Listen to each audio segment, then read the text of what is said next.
Hello, and welcome to my YouTube channel, Reading Little Blue Books Out Loud While Stoned. This episode, we're going to do part 3 of Little Blue Book number 125, and it is titled War Speeches and Addresses of Woodrow Wilson. Woodrow Wilson was our 13th president, and he was our president from 1913 to 1922, I believe, 22. The big thing being he was the president during the entire World War I campaign. He's the one that got us into it, and then he was there when it ended. Today's speech, I believe, yes.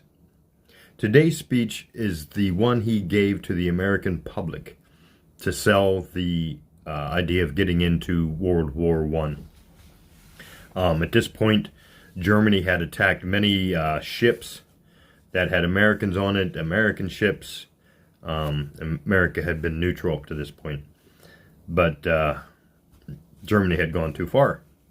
And now this is the speech Woodrow Wilson gave to the American public, which would have only been on radio, because there was no television yet back then. So this would have been a radio speech that he would have read to all of America, selling the idea of getting into World War I. And this is Asks Support for the War, April 16th, 1917. The entrance to our beloved country, into the grim and terrible war for democracy and human rights, which has shaken the world, creates so many problems of national life and action, which call for immediate consideration and settlement, that I hope you will permit me to address to you a few words of earnest counsel and appeal with regard to them. We are rapidly putting our Navy upon an effective war footing, and are about to create and equip a great army. But these are the simplest parts of the great task to which we have addressed ourselves. There is not a single selfish element, so far as I can see, in the cause we are fighting for. We are fighting for what we believe and wish to be the rights of mankind, and for the future peace and security of the world. To do this great thing worthily and successfully, we must devote ourselves to the service without regard to profit or material advantage, and with an energy and intelligence that will rise to the level of the enterprise itself. We must realize to the full how great the task is, and how many things and how many kinds and elements of capacity and service and self-sacrifice it involves. These, then, are the things we must do, and do well. Besides fighting, the things without which mere fighting would be fruitless. We must supply abundant food for ourselves and for our armies, and our seamen not only, but also for a large part of the nations with whom we have now made common cause, in whose support and by whose side we shall be fighting. We must supply ships by the hundreds out of our shipyards to carry to the other side of the sea, submarines or no submarines, what will every day be needed there, and abundant materials out of our fields and our mines and our factories, with which not only to clothe and equip our own forces on land and sea, but also to clothe and support our people for whom the gallant fellows under arms can no longer work. To help clothe and equip the armies with which we are cooperating in Europe, and to keep the looms and manufactories there in raw material, coal to keep the fires going in ships at sea and in the furnaces of hundreds of factories across the sea, steel out of which to make arms and ammunition, both here and there, rails for worn-out railways back to the fighting fronts, locomotives and rolling stock to take the place of those every day going to pieces, mules, horses, cattle for labor, and for military service, everything with which the people of England and France and Italy and Russia have usually supplied themselves, but can now afford the men, the materials, or the machinery to make. It is evident to every thinking man that our industries on the farms, in the shipyards, in the mines, in the factories, must be made more. I think that was, it says bust, but I'll bet it's a typo. Must be made more prolific and more efficient than ever, and that they must be more economically managed and better adapted to the particular requirements of our task than they have been. And what I want to say is that the men and the women who devote their thought and their energy to these things will be serving the country and conducting the fight for peace and freedom just as truly and just as effectively as the men on the battlefield or in the trenches. The industrial forces of the country, men and women alike, will be a great international service army. A notable and honored host engaged in the service of the nation and the world, the efficient friends and saviors of free men everywhere. Thousands, nay, hundreds of thousands of men, otherwise liable to military service, will of right and of necessity be excused from that service and assigned to the fundamental sustaining work of the fields and factories and mines. And they will be as much part of the great patriotic forces of the nation as the men under fire. I take the liberty, therefore, of addressing this word to the farmers of the country and to all who work on the farms. The supreme need of our own nation and of the nations with which we are cooperating is an abundance of supplies and especially of foodstuffs. The importance of an adequate food supply, especially for the present year, is superlative. Without abundant food, alike for the armies and the peoples now at war, the whole great enterprise upon which we have embarked will break down and fail.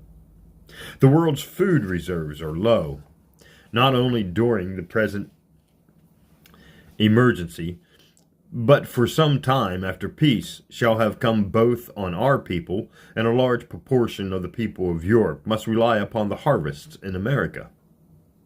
Upon the farmers of this country, therefore, in large measure rests the fate of the war and the fate of the nations. May the nation not count upon them to omit no step that will increase the production of their land, or that will bring about the most effectual cooperation in the sale and distribution of their products. The time is short. It is of the most imperative importance that everything possible be done, and done immediately, to make sure of large harvests.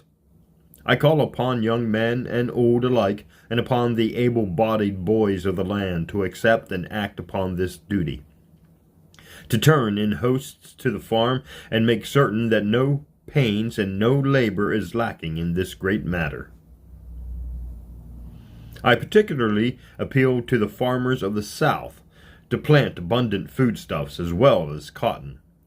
They can show their patriotism in no better or more convincing way than by resisting the great temptation of the present price of cotton and helping upon a great scale to feed the nation and the peoples everywhere who are fighting for their liberties and for our own.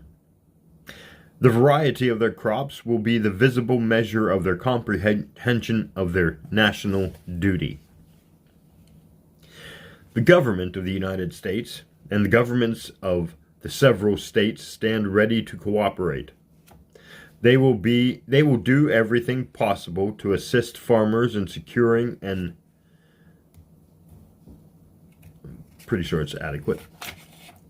ensuring an adequate supply of seed, an adequate force of laborers when they are most needed at harvest time, and the means of expediting shipments of fertilizers and farm machinery, as well as of the crops themselves when harvested. The course of trade shall be an unhampered as it is possible to bake it, and there shall be no unwarranted manipulation of the nation's food supply by those who handle it on its way to the consumer. This is our opportunity to demonstrate the efficiency of a great democracy, and we shall not fall short of it. This, let me say, to the middlemen of every sort, whether they are handling our foodstuffs, or our raw materials of manufacture, or the products of our mills and factories. The eyes of the country will be especially upon you. This is your opportunity for signal service, efficient and disinterested. The country expects you, as it expects all others, to forego profits, to organize and expedite shipments of supplies of every kind, but especially of food, with an eye to the service you are rendering, and in the spirit of those who enlist in the ranks for their people, not for themselves. I shall confidently expect you to deserve and win the confidence of every sort and station. Pardon me. Hydration break.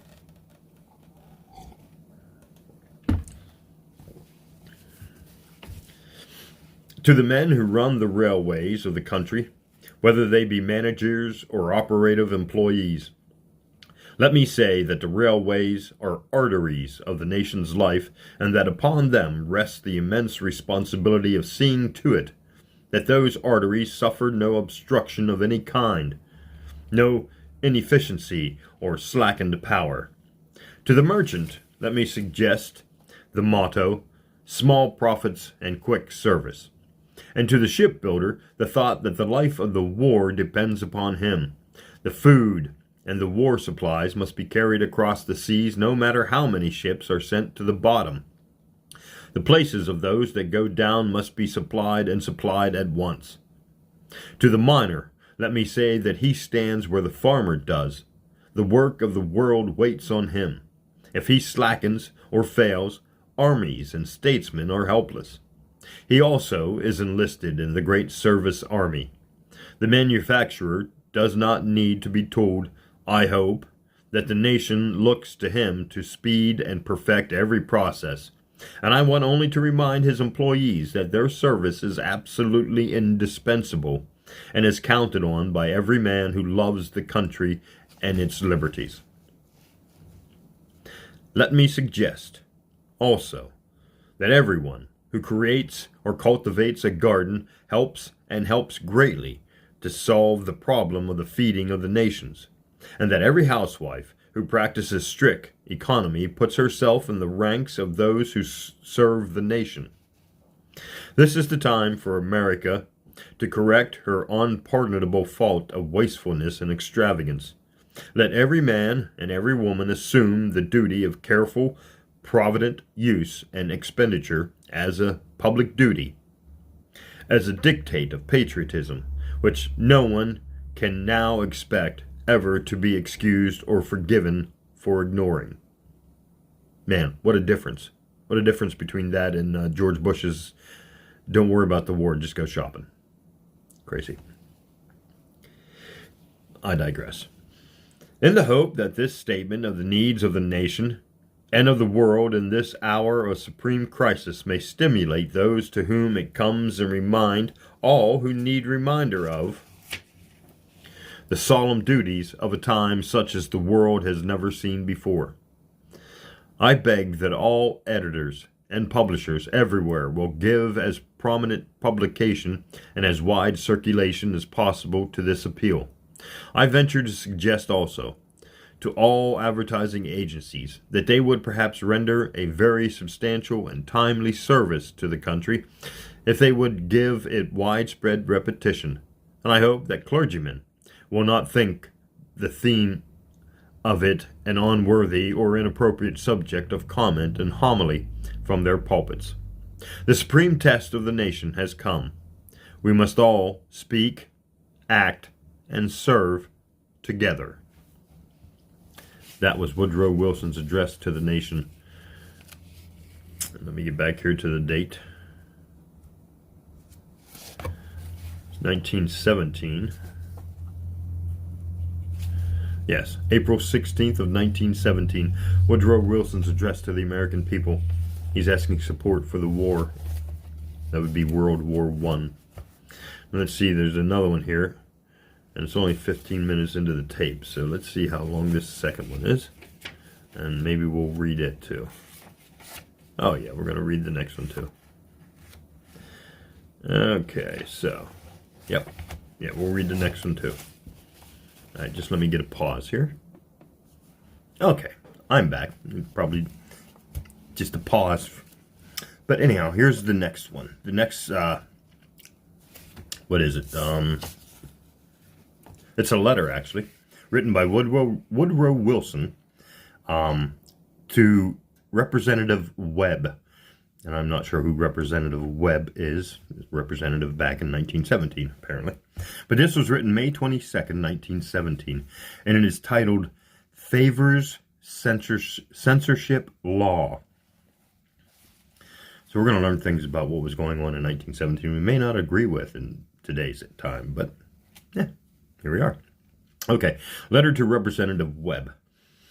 I have been very much surprised to find several of the public prints stating that the administration had abandoned the position which it so distinctly took, and still holds that authority to exercise censorship over the press to the extent that censorship is embodied in the recent action of the House of Representatives is absolutely necessary to the public safety. It, of course, has not been abandoned, because the reasons still exist why such authority is necessary for the protection of the nation. I have every confidence that the great majority of the newspapers of the country will observe a patriotic reticence about everything whose publication could be of injury. But in every country, there are some persons in a position to do mischief in this field who cannot be relied upon and whose interests or desires will lead to actions on their part highly dangerous to the nation in the midst of a war. I want to say again that it seems to me imperative that powers of this sort should be granted. I totally understand it now. All right, there we go. Turning the page seems to be a difficult issue right now.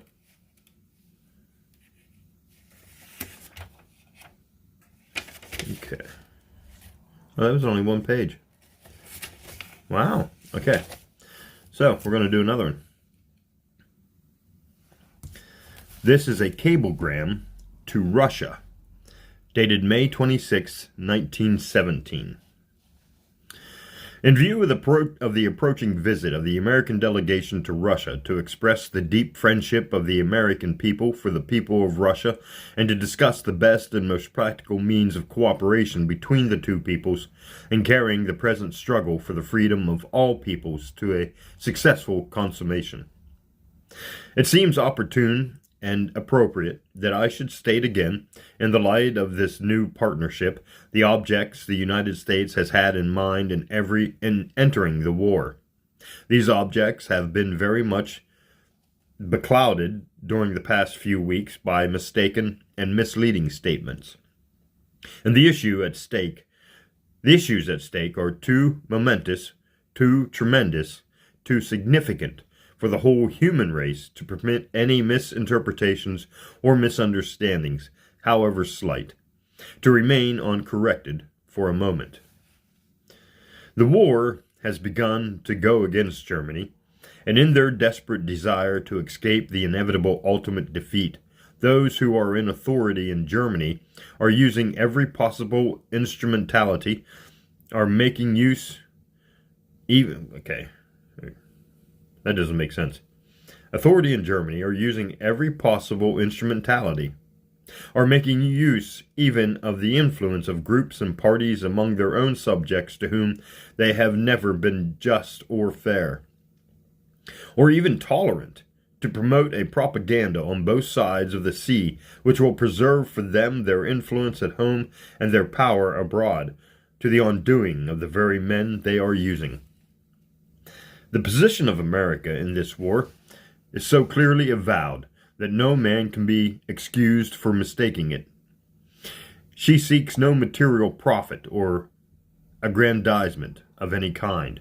She is fighting for no advantage or self-object of her own, but for the liberation of peoples everywhere from the aggressions of autocratic force.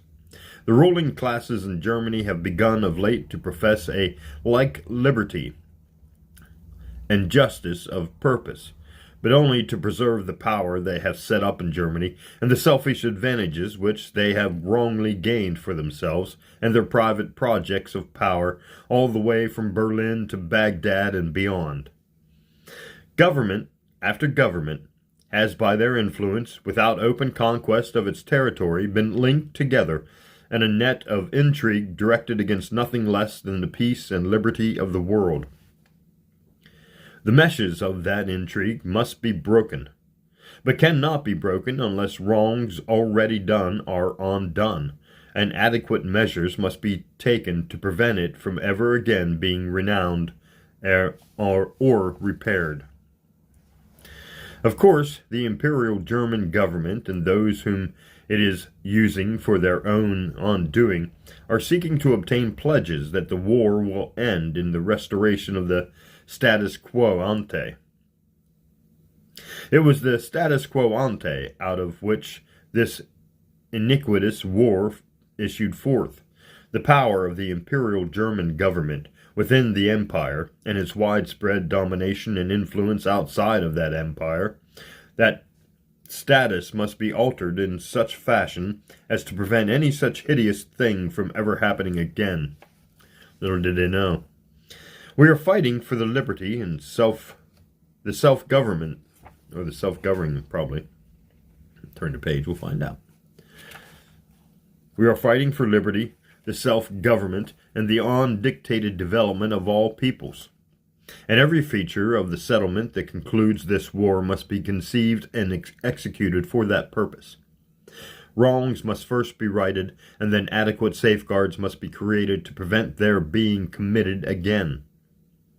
We ought not to consider remedies merely because they have a pleasing and sonorous sound. Practical questions can be settled only by practical means. Phrases will not accomplish the result. Effective readjustments will, and whatever readjustments are necessary must be made. But they must follow a principle, and that principle is plain. No people must be forced under sovereignty under which it does not wish to live. No territory must change hands except for the purpose of securing those who inhabit it a fair chance of life and liberty.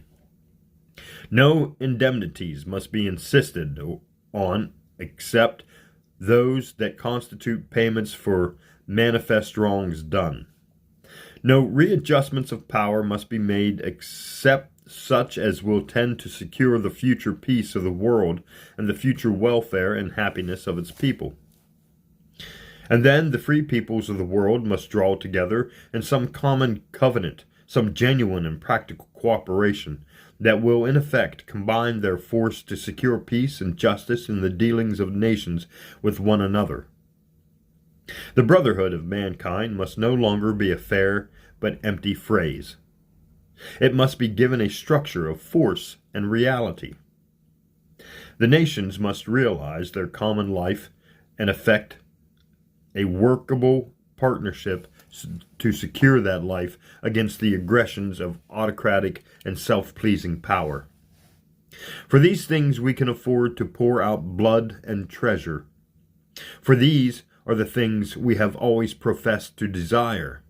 And unless we pour out blood and treasure now and succeed, we may never be able to unite or show conquering force again in the great cause of human liberty. The day has come to conquer or submit. If the forces of autocracy can divide us, they will overcome us. If we stand together, victory is certain, and the liberty which victory will secure. We can afford then to be generous, but we cannot afford then or now to be weak or omit any single guarantee of justice and security. And that is the end of the letter to Russia. Let me see if I got that correct. Yes. Cablegram to Russia, dated May 26, 1917, from Woodrow Wilson. Now let's see what the next one is. We're 25 minutes in. So far we've gotten 3 things done. And then I'll list all these in the comments. Each one of these will have each video down in the description will have the list of the speeches in that video. Okay, the next one is the Flag Day address, and let's see how long it is. And it's probably going to be too long. Yep, it's going to be too long. So this is going to end this video. And thanks for listening. This has been part 3 of war speeches. And let me get the cover here, because the book has fallen apart. This is video number 3 of Little Blue Book number 125, titled War Speeches and Addresses of Woodrow Wilson, our 13th president, serving from 1912 to 1920. No, that's not correct. I don't know. 1916 to 1922. All right. Thanks for listening, and join me in part 3. Part 4.